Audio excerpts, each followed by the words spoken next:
What's up, guys? Welcome to another episode of the Boom Breakdown. We're here breaking down UFC 228. Boom! We're back, baby. Let's do this. Big fight coming up with Darren Till and Tyron Woodley. Really excited for this fight. A lot of controversy going into this fight, especially on Darren Till's side with the weight, of course.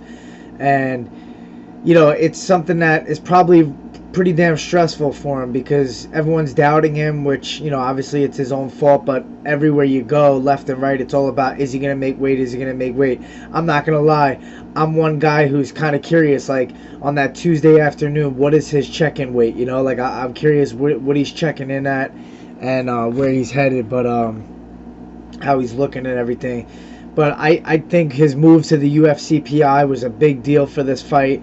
Obviously getting a title fight, biggest fight of your life. He's probably doing everything right that he can to make the weight.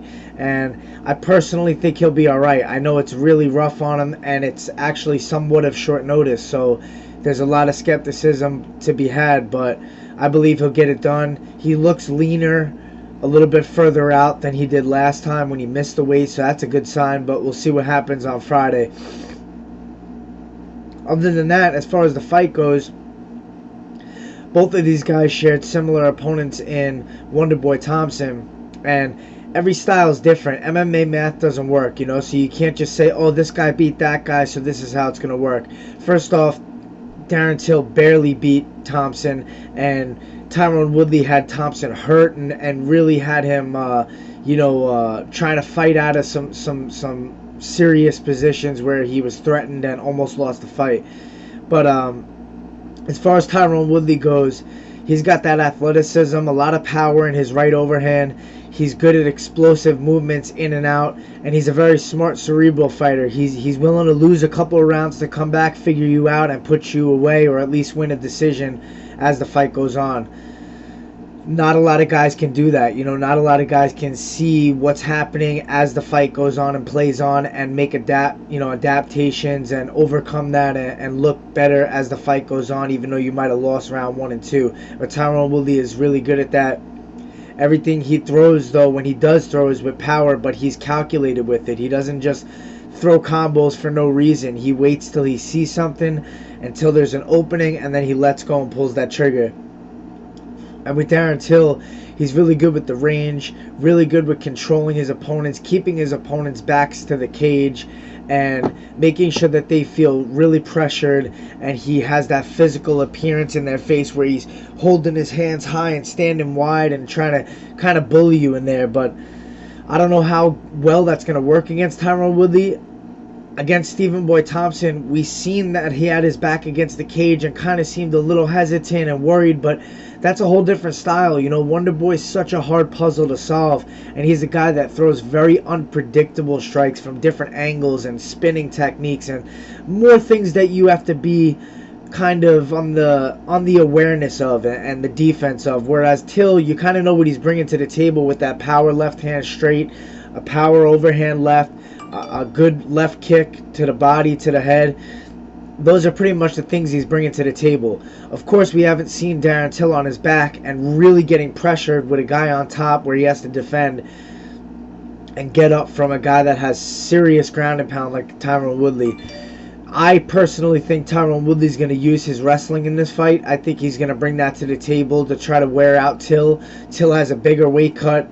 It's going to wear on him if he has to scramble and try to get up from takedowns. And Tyron Woodley has some hard ground and pound, so he can really hurt him there and take the energy out of him as the fight goes on. I think that would be a smart choice for Tyron Woodley. Maybe bait Darren Till into the stand-up battle and then come in and try to take him down a little bit and work some ground and pound and try to maybe pass guard and work from there.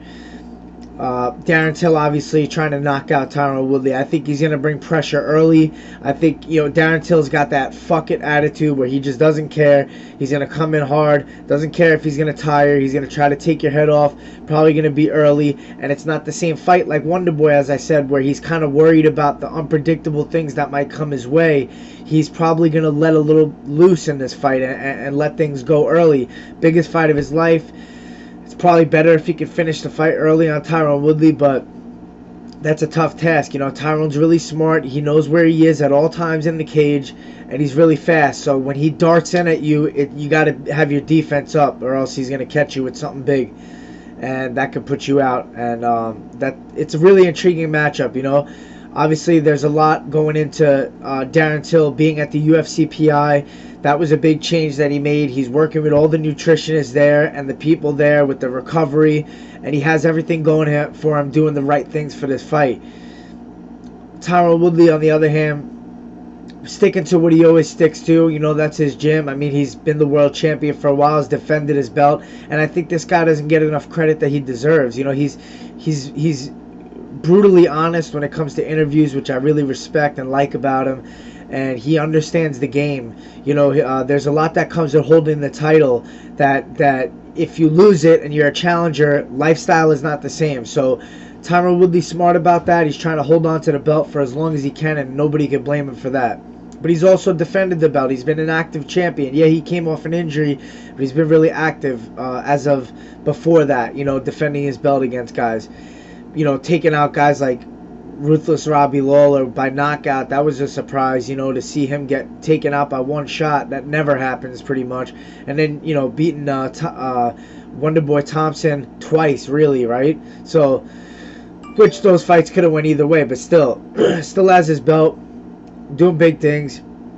And another part of this fight, another equation, is the fact that Kamaru Usman is a standby fighter for this fight in case something happens in the weigh-ins and to the lead-up of the fight, and the fight falls through and they need a replacement. Now, that's a smart business move by the UFC, because it kind of brings the fans in to see, like, who's the #1 contender, who's out there for the next shot. And now they're pretty much saying it's Usman, and that's a good thing for him, and he's getting compensated. But, you know, he has to cut the weight, and he has to kind of visualize as if he has a fight, which he may not have a fight.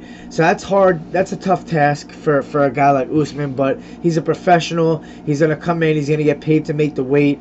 And, you know, if something happens, he's the guy that's going to step in. But obviously we heard Tyron Woodley speak in interviews saying if Till doesn't make weight, he's not fighting Usman. Who could blame him for that? I mean, he's preparing for a specific guy to defend his belt, to keep his title, and this is a completely different style matchup. If he has to fight Usman, he's fighting a guy taking a huge risk on one night's notice. Obviously, Usman is too, but Usman's doing it for the opportunity to become a champion, not to defend his belt where he has everything to lose. And that's Tyron Woodley's position here. And you have to understand that as a fan and as a spectator, that you can't just be a fighter sometimes and just say, fuck it, I'll fight anybody. You know, I know we all want us to be like that, us fighters, but sometimes it just doesn't work like that. I'm the type of guy where if I put all the time in and prepare for something, I don't want to pull out, but business is business, and obviously Tyron's smart. He knows what he's doing, and he's going to get compensated most likely for making weight, and if things fall through, he'll get rescheduled for another fight and be able to prepare at least, so you can't blame him for that.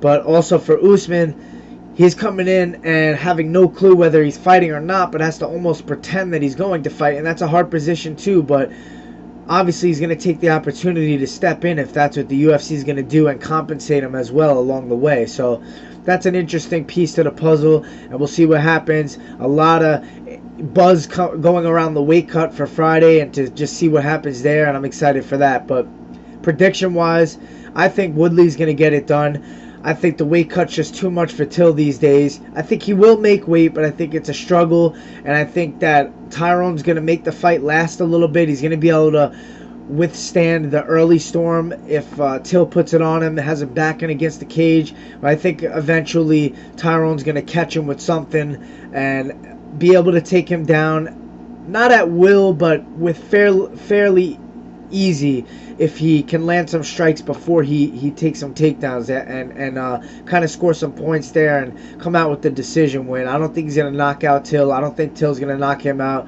I think it's going to go to a decision. I think Till's going to start to fade towards the 4th round, and Woodley's going to take over there where he's kind of winning the exchanges and maybe getting some more takedowns going.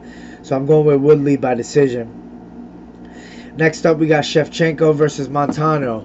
And obviously, Montano kind of had that injury and turned down the fight for a little while, and now she's had some more time to prepare.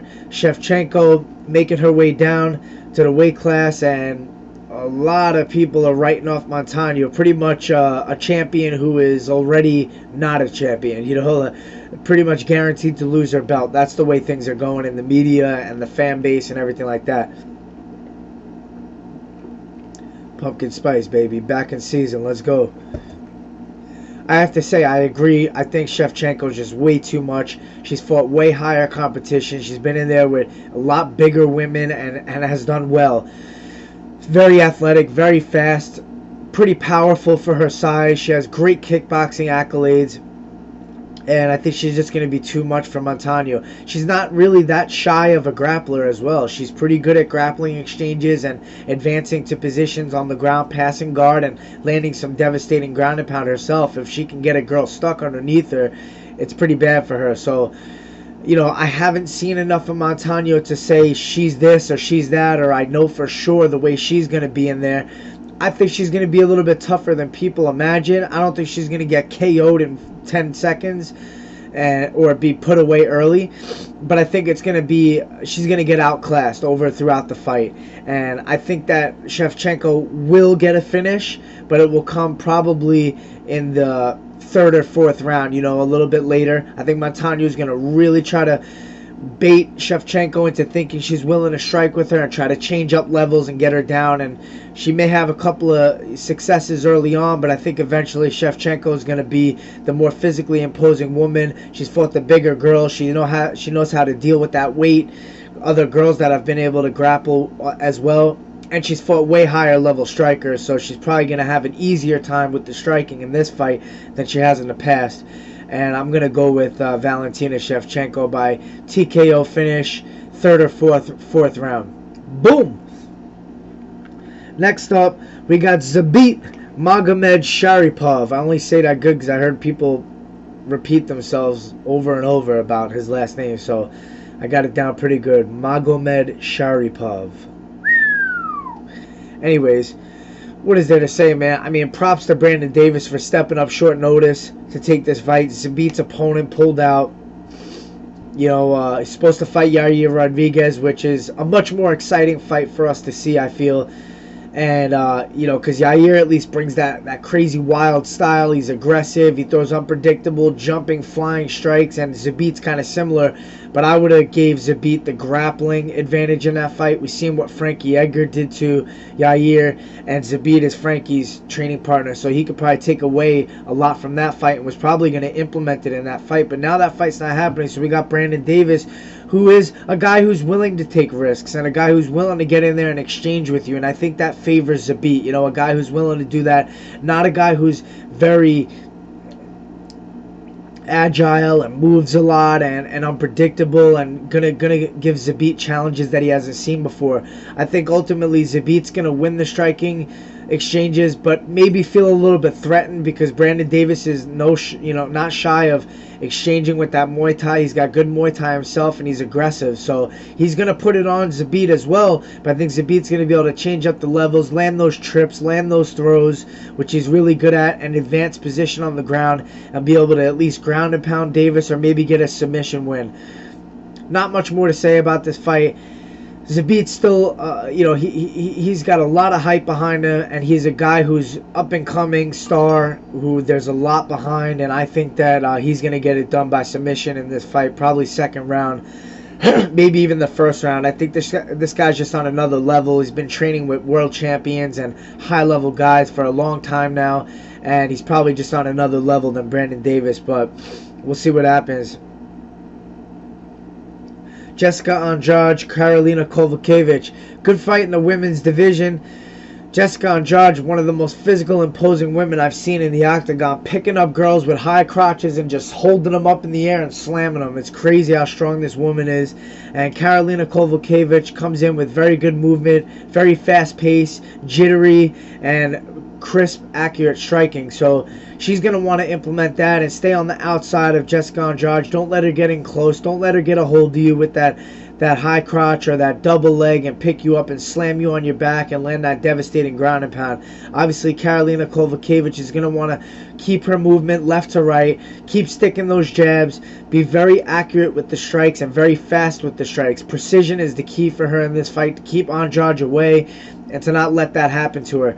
But I think Andrade is one of those women who could take punches. She's willing to walk through those punches. She's got a strong chin, and she's got an even stronger physical game. So she's going to get inside. She's probably going to be able to take Karolina down at some point and hurt her on the ground, and maybe not finish her, because Karolina does have some good scrambling abilities, and she's able to get up, and she'll be able to defend a lot of takedowns with her agility and movement and hip durability. But I think overall Jessica's going to be able to get her down and land those hard shots and do that enough to outpoint her and win the fight.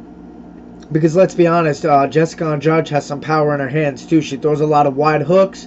She has a brawling type style, which is not good for against a woman with precise straight punches like Karolina, but she could walk through those punches, man, and she's going to give her own, land those heavy hooks and try to get inside, and I think she'll get Karolina against the cage, get in close, get those takedowns, slam her on her back, get the ground and pound, and she'll probably take a decision win. I'm going with Jessica Andrade by decision. Moving along down the card, I'm just going to do some quick picks. I'm not going to break down too much more. We got Carla Esparza versus Tatiana Suarez. Tatiana showing some real promise in this division, especially on the ground with her grappling. She has some really slick high-level grappling, but you cannot count Carla Esparza out. She's a tough cookie. You see what I did there? Boom! And she's got really good wrestling herself, and she's been improving immensely on the striking realm. So, you know, that's not an easy pick, that fight. You know, I would go Tatiana based off what I've seen her do to other women, but I think Carla's a different level. I think Carla's going to be really good at defending takedowns, really good at getting takedowns of her own, and her striking has looked more powerful and more precise in her last fight. So I could see her pulling somewhat of an upset win, because I think Tatiana might be the favorite. I'm not sure about the betting odds in this fight. Pumpkin spice. Pause. But yeah, this is going to be a tricky fight. It's going to be really competitive, really back and forth. And I think Carla Esparza is usually going to revert to her wrestling and take the fight down to the ground. She might have success on the feet, but she's probably going to look to take the fight down at some point.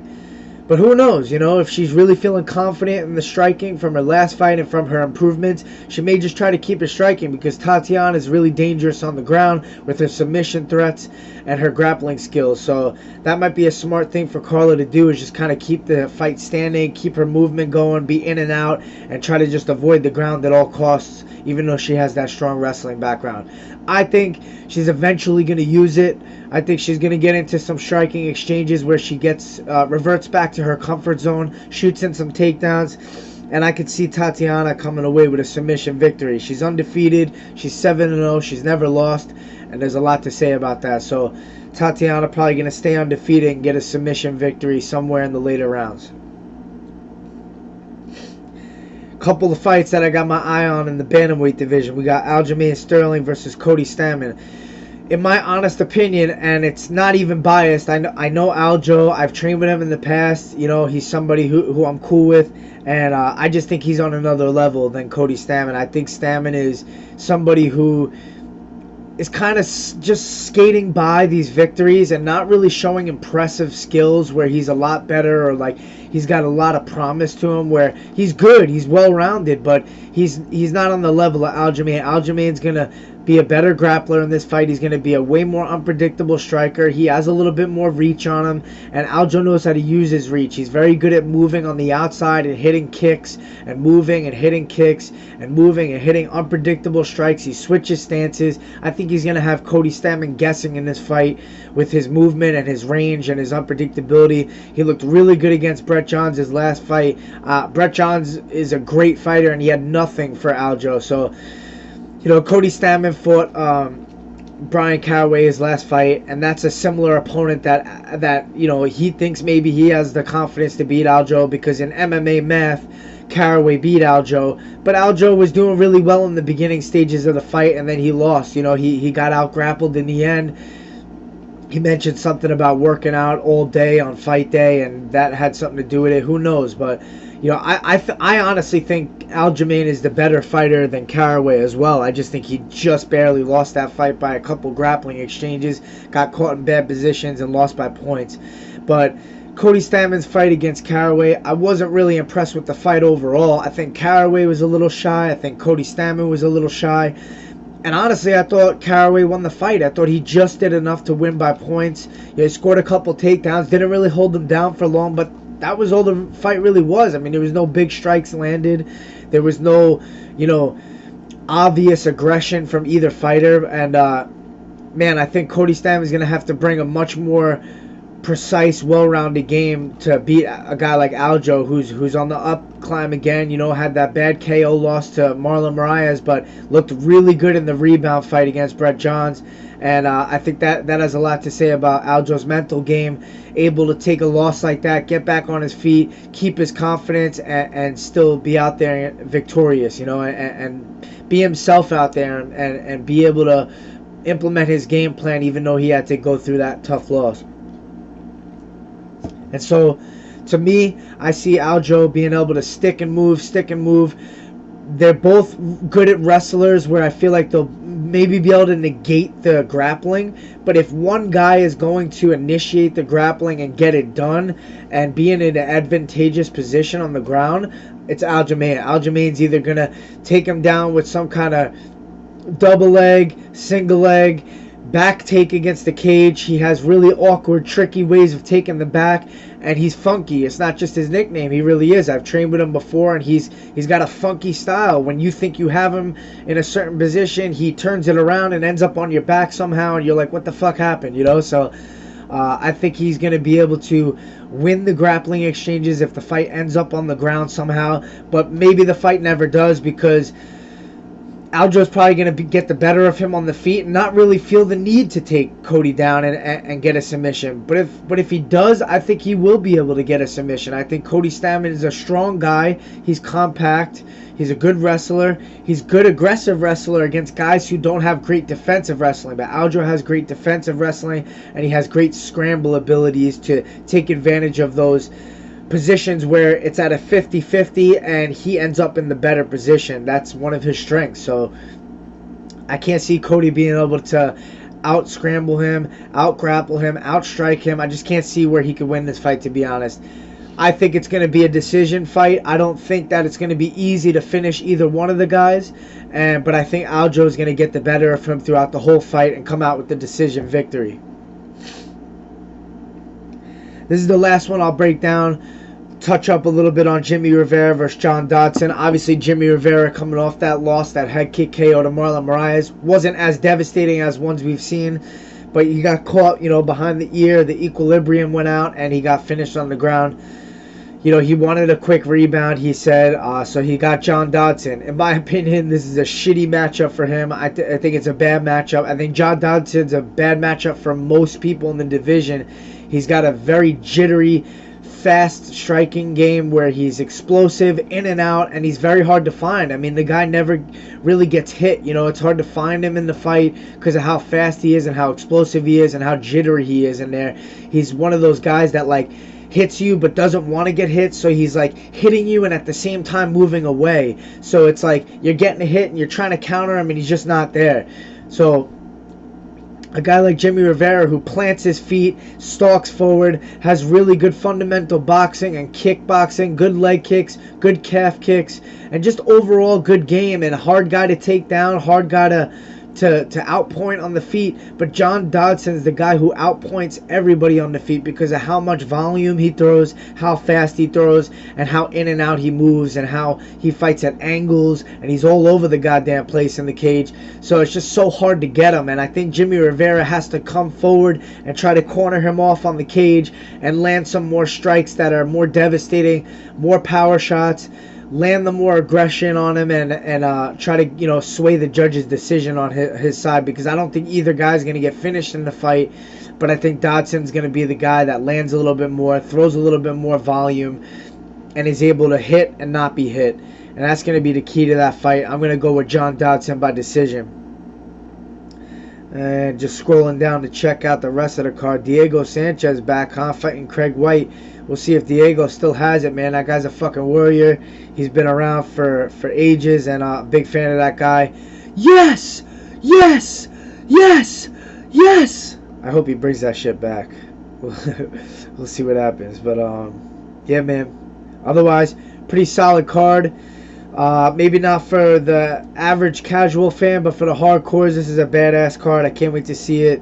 And thanks for tuning into the Boom Breakdown. Follow me on Instagram, BrianBoom135. Follow me on Twitter, same thing, BrianBoom135. And we'll see you November 3rd, baby. Boom time. Cheers.